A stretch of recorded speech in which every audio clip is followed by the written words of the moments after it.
공매도 재개 첫날을 맞은 코스피가 장중 3% 넘게 떨어지면서 2,500선이 깨졌습니다. 환율은 1,470원 위로 올라 올해 초 고점 수준으로 다시 올라왔습니다.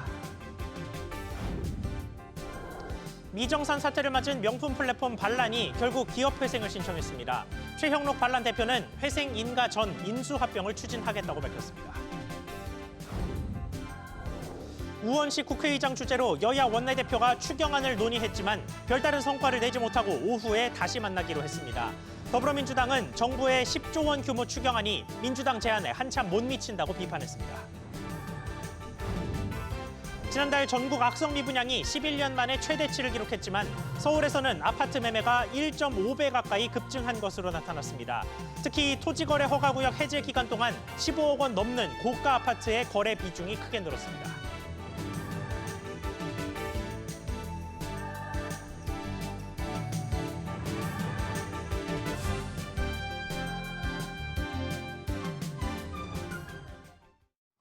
여러분 안녕하십니까?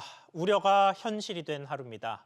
1년 반 만에 재개된 공매도의 영향으로 코스피와 코스닥이 모두 급락세를 보이고 있습니다. 3거래일 연속으로 곤두박질 친 코스피는 2,500선까지 내줬습니다. 이정민 기자. 네, 이정민입니다. 네, 코스피 흐름 어떻습니까? 네, 코스피는 오후 2시 50분 기준 지난장보다 3% 가까이 떨어진 2,480선 초반에 거래되고 있습니다. 공매도 재개와 미국발 상호관세 등 경기 침체 공포가 맞물리면서 약 2달 만에 2,500선을 반납했습니다. 외국인이 1조 3천억 원 넘게 팔아치우면서 하락세를 주도하고 있는데요. 특히 실적 부진의 공매도 타깃으로 예상됐던 2차 전지주 하락세가 심상치 않습니다.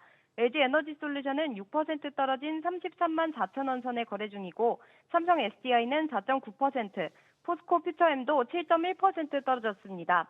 코스닥 2차 전지 대장주인 에코프로비엠도 6.9% 떨어져 9만 6천 원 선에 거래되고 있습니다.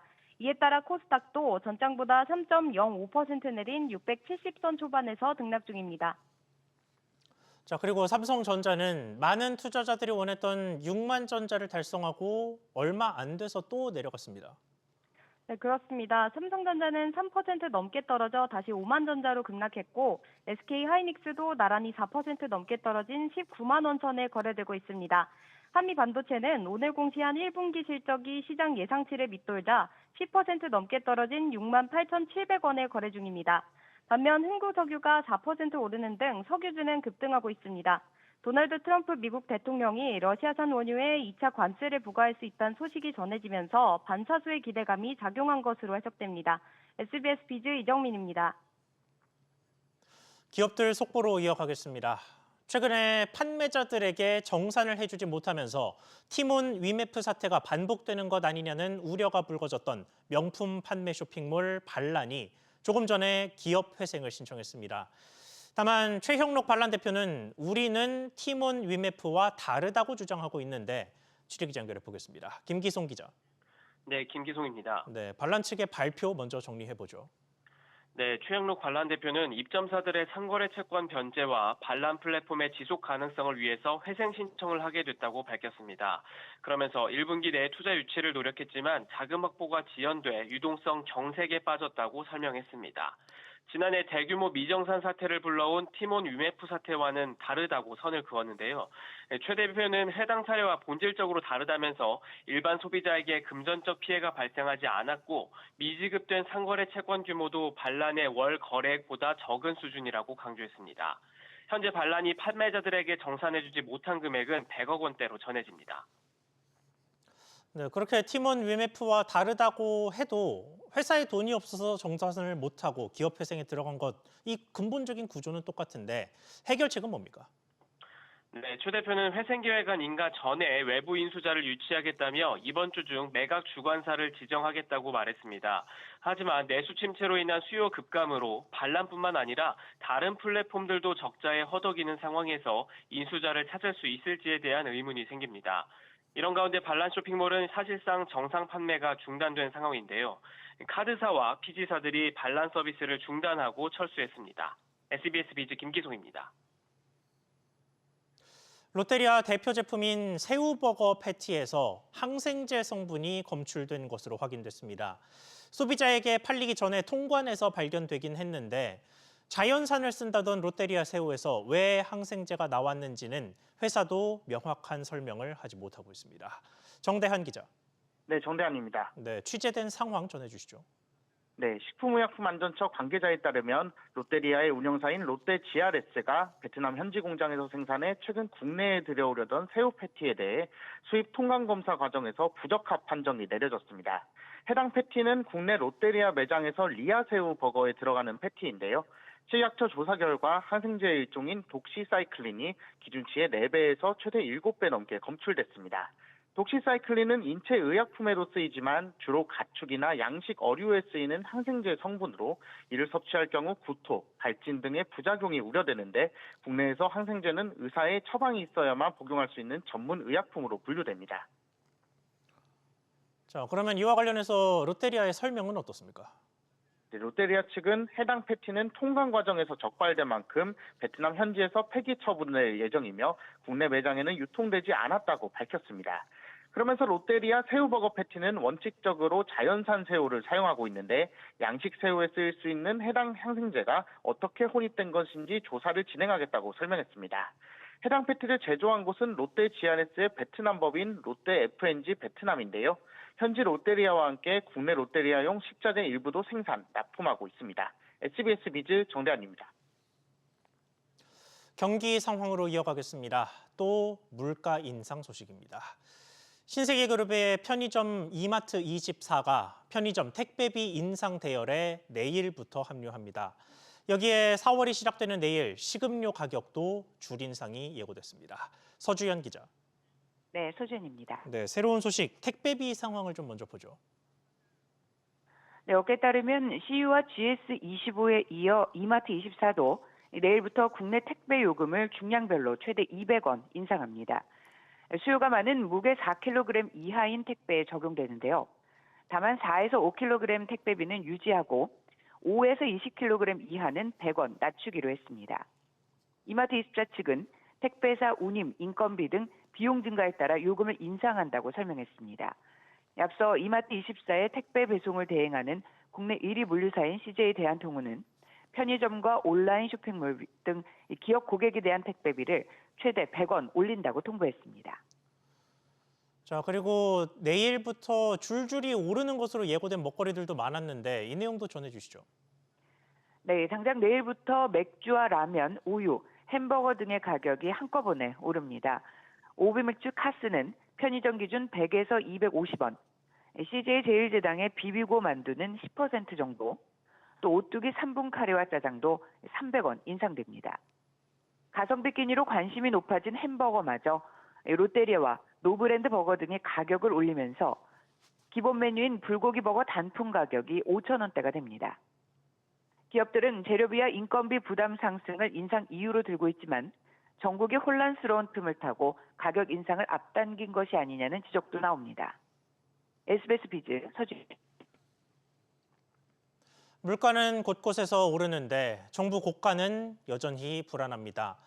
올해 들어 지난달까지 국세 수입이 지난해 같은 기간보다 3조 원 가까이 잘 거치긴 했는데 과거 5년 평균과 비교하면 여전히 부족한 상황을 보였습니다. 지용배 기자, 2월까지 세수 상황 어떻습니까? 네, 올해 들어 지난달까지 누적 국세 수입은 61조 원으로 집계됐는데요. 성과급과 주택거래가 늘며 근로소득세와 양도소득세 등 소득세가 2조 7천억 원가량 뛴 영향이 주요했습니다. 다만 예산 대비 실제 걷어들인 세수의 비중인 진도율은 15.9%에 그쳤습니다. 이는 30조 원대 세수 부족을 기록한 지난해 진도율 15.8%와 비슷한 수준입니다. 직전 5개년 평균인 17.2%와 비교해선 부진한 수준입니다. 미국의 통상 압박 등 하반기 경제 전망이 어두워지면서 벌써부터 세수 부족 우려가 나오는데요. 정부에서는 아직 판단하기 이르다며 이번 달 주로 들어올 법인세까지인 집계가 나와봐야 유의미한 흐름을 알 수 있다는 입장입니다. 이런 가운데 어제 공식화된 10조 원대 추경은 재원 조달 방법으로 적자 국채 발행이 불가피해 정부 부담을 키울 전망입니다. 네, 추경 소식은 잠시 뒤에 자세히 짚어보고 전반적으로 세수가 어렵다는 것은 그만큼 국민과 기업이 세금을 덜 낸다는 뜻일 텐데 실제로도 부담이 줄어들고 있습니까? 네, 국회 기획재정위원회 소속 임광현 의원이 국회 예산정책처를 통해 집계한 자료인데요. 재작년 조세 부담률이 19%를 기록하면서 국제협력개발기구 OECD 37개국 중 우리나라가 31위에 그쳤습니다. 그만큼 국민과 기업이 내는 세금 비율이 적다는 의미인데요.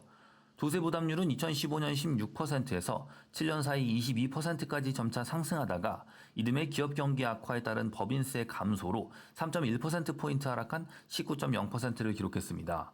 지난해의 경우 이보다 더 떨어진 17.7%에 달할 것으로 추정됩니다. SBS 비즈 지웅배입니다.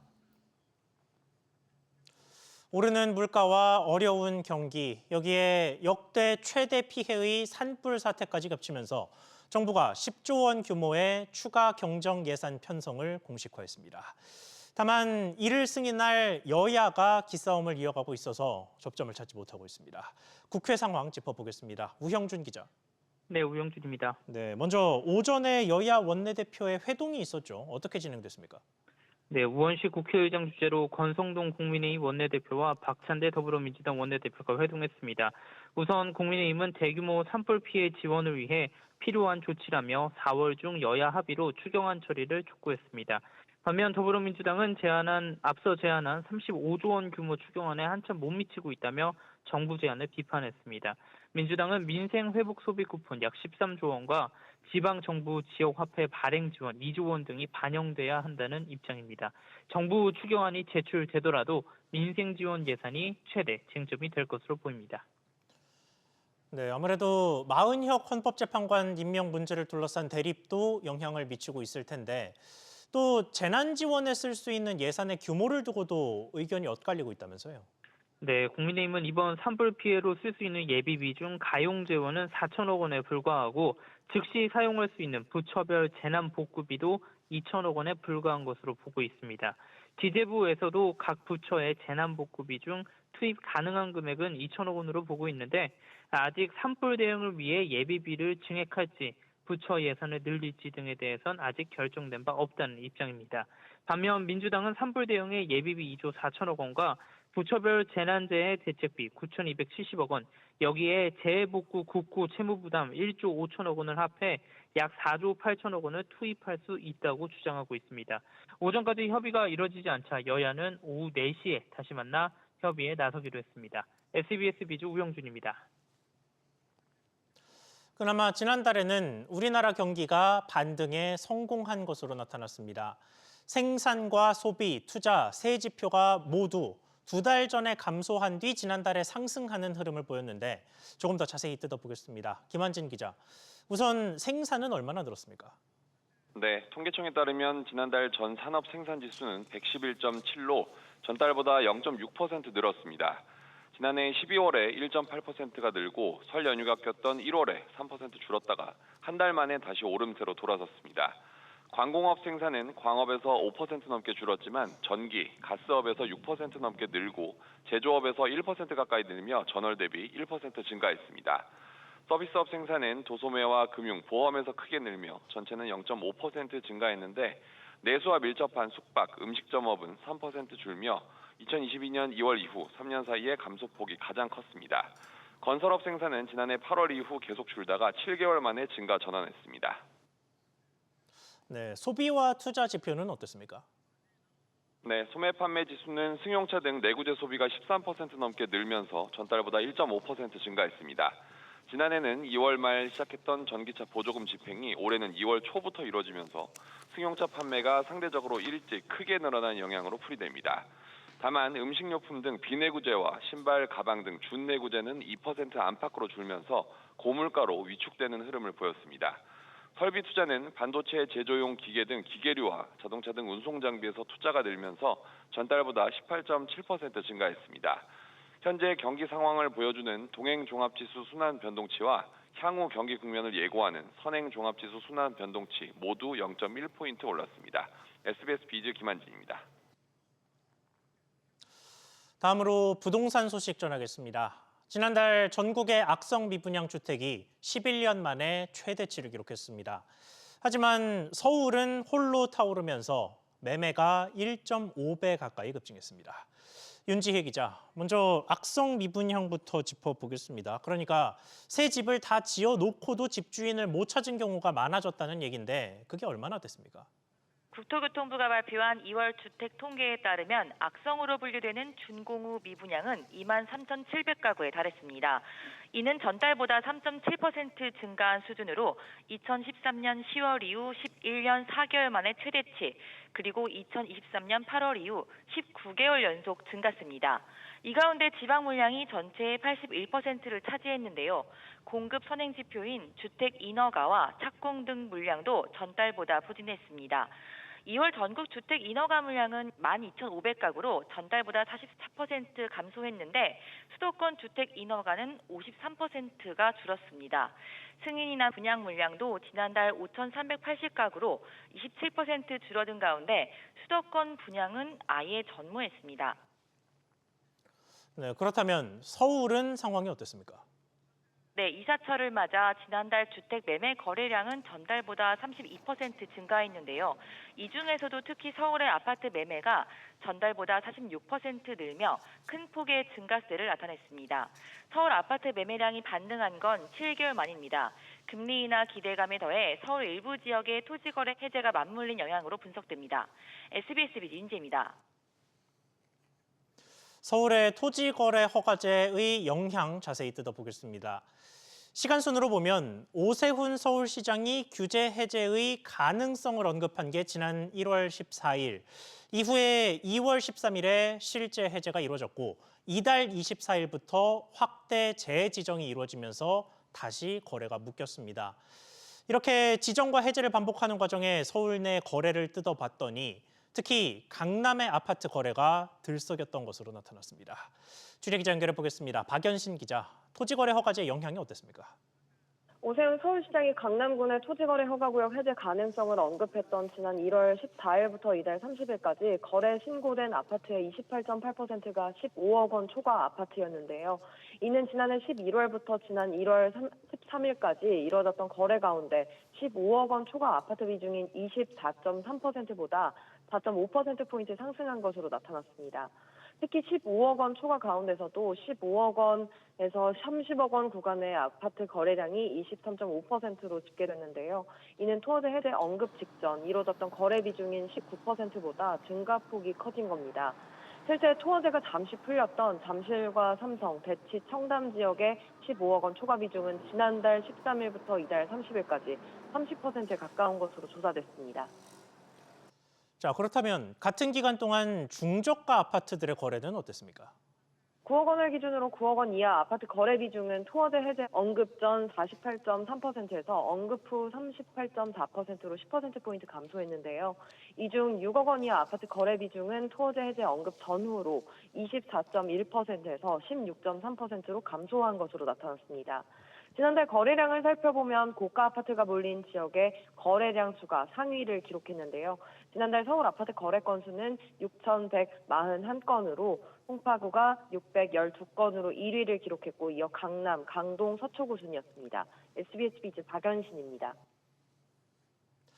한쪽에서는 부동산 거래 급증에 은행들의 대출 규모를 걱정해야 할 정도의 과열이 일어나고 있습니다만 다른 쪽에서는 받았던 대출도 제대로 못 갚는 부실화가 극심해지고 있습니다.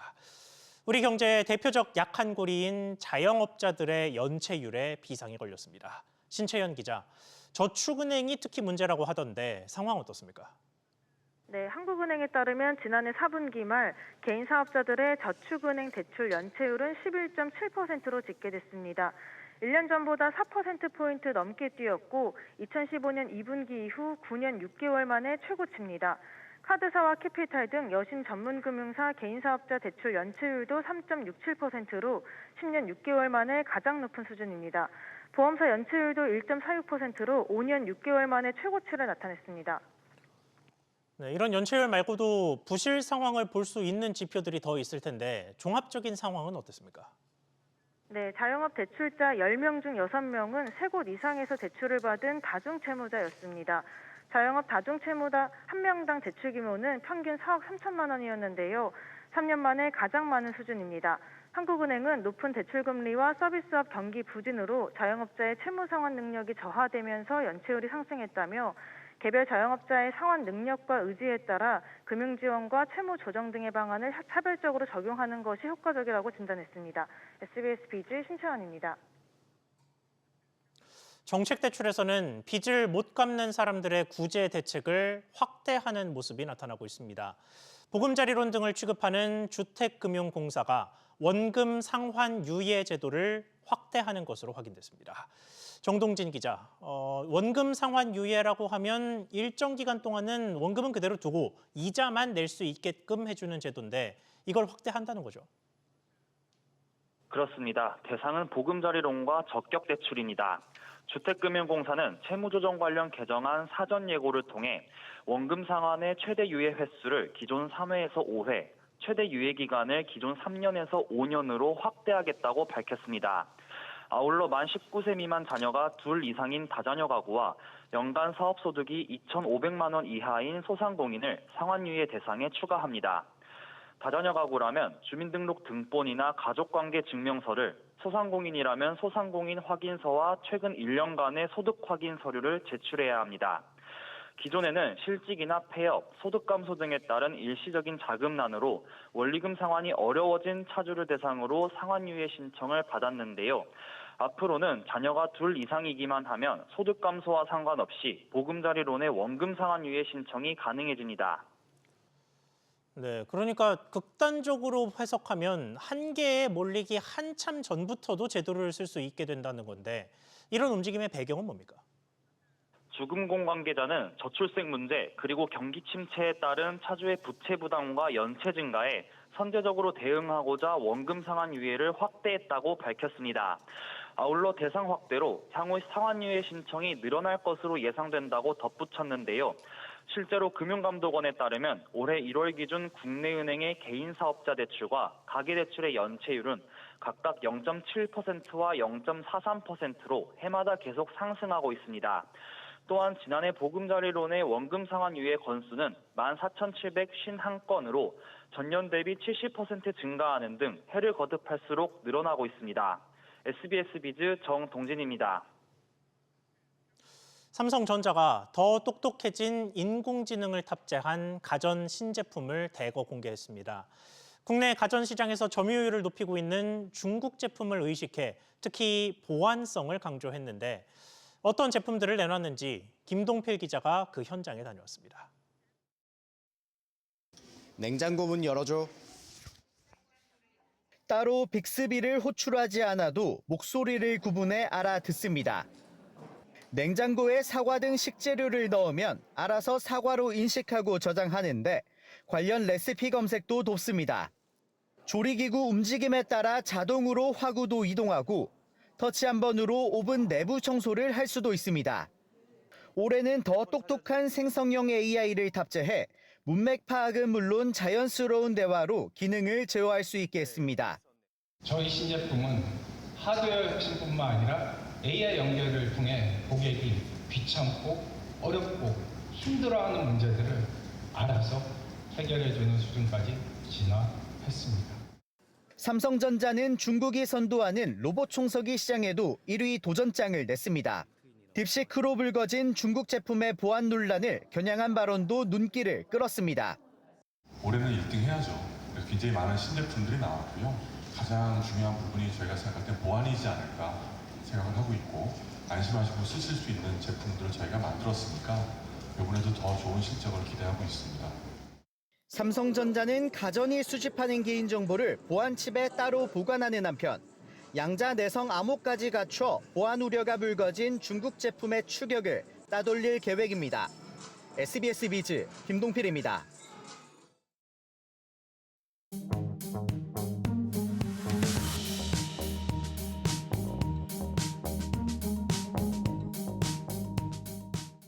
안녕하세요. K웨더 공기진흥센터에서 전해드리는 대기 오염 예보입니다. 실시간 현황 보시면 전국적으로 미세먼지 양호하지만 내륙 곳곳으로는 먼지 농도가 높은 모습입니다. 서울시 공기질은 좋은데요. 워스트 지역도 보통 수준입니다. 오늘 전국 하늘은 대체로 맑은 가운데 가끔 구름만 많겠습니다. 낮 기온은 서울, 광주 14도, 부산 13도로 포근하겠습니다. 공기질은 좋겠습니다. WHO와 환경부 기준으로 전국 미세먼지 수준은 좋음에서 보통 단계를 보이겠습니다. 내일부터는 전국 대부분 지역에서 미세먼지가 기승을 부리겠습니다. 야외에서는 미세먼지용 마스크를 착용하시기 바랍니다. 대기 오염 예보였습니다.